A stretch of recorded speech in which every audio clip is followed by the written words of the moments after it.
biodiversity ဇီဝမျိုးစုံမျိုးကွဲတီဆိုလက်ရှိမျိုးစုံမျိုးကွဲတီနဲ့သူတို့ရဲ့ဂေဟစနစ်တီ grammar တရှိနေတဲ့ကွဲပြားမှုတီကိုဆိုလိုခေါင်းဖိုက်ပါတယ်မျိုးရိုးဗီဇကွဲပြားမှုမျိုးစိတ်ကွဲပြားမှုနဲ့ဂေဟစနစ်ကွဲပြားမှုဆိုပြီးက biodiversity မှာအဓိကအဆောင်သုံးဆောင်ရှိပါတယ်မျိုးရိုးဗီဇကွဲပြားမှု genetic diversity မျိုးစိတ်တစ်ခုတည်းမှာတောင်ဗီဇအရကွဲပြားမှုတိရှိပါတယ်ဥပမာလူသားတိမှာအသားအရေမျက်လုံးအရောင်တိကွေးရပိုင်းစပါးမျိုးစိတ်တစ်ခုတည်းမှာလေရာတီအလက်ခံနေရဟင်းရ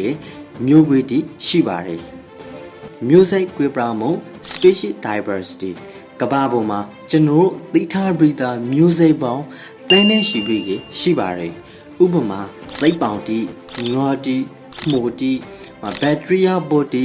ရောက်စုံတီတီပေါင်းလျောင်းတစ်ခုနဲ့တစ်ခုလုံးဝမတူညီခဲ့ပါဂေဟစနစ်ကွဲပြားမှု ecosystem diversity Plato Malcolm Brown Ratio နဲ့ပေါင်းလေဂေဟစနစ် Suther Brown Nera အလိုက်လက်ရှိတီဆက်နေထိုင်ပုံအမျိုးမျိုးကိုဆိုလိုစောဖိုက်ပါတယ်ရောင်ဇီဝမျိုးစုမျိုးကွေတီကသဘောပဲဝန်းကြောင်ကိုထင်ရှားညီစီပြီးကလူသားတီအတွက်အစအစာစီဝါရာသီဥတုထင်းသိမ်းမှုစရအကျိုးကျေးဇူးတီကိုပြီးစွမ်းပါတယ်ရောင်မျိုးစိတ်တီဟာအကောင်အမျိုးမျိုးနဲ့ကျွန်တော်ကဘာကမျိုးသွင်းပြောက်ွယ်လက်ခကြီးဂေဟစနစ်တီကိုဆိုးရထိကက်ပြည့်စည်စေနိုင်ပါတယ်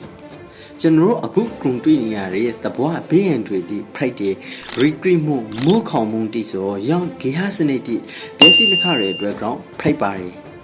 ကျွန်တော်နိုင်ငံမှာဒေတာရောင်မျိုးစိတ်တိဖိုက်တဲ့အီရာဝတီလောင်းပိုင်ရငယ်ဆက်မွန်းကြောင်းတီကိုအပူတပြောင်းကာကွယ်ဖို့လွဲနေပါတယ်ရောင်ရာတီကိုထင်းသိမ်းဖို့ကျွန်တော်အားလုံးမှာတာဝန်ရှိပါတယ်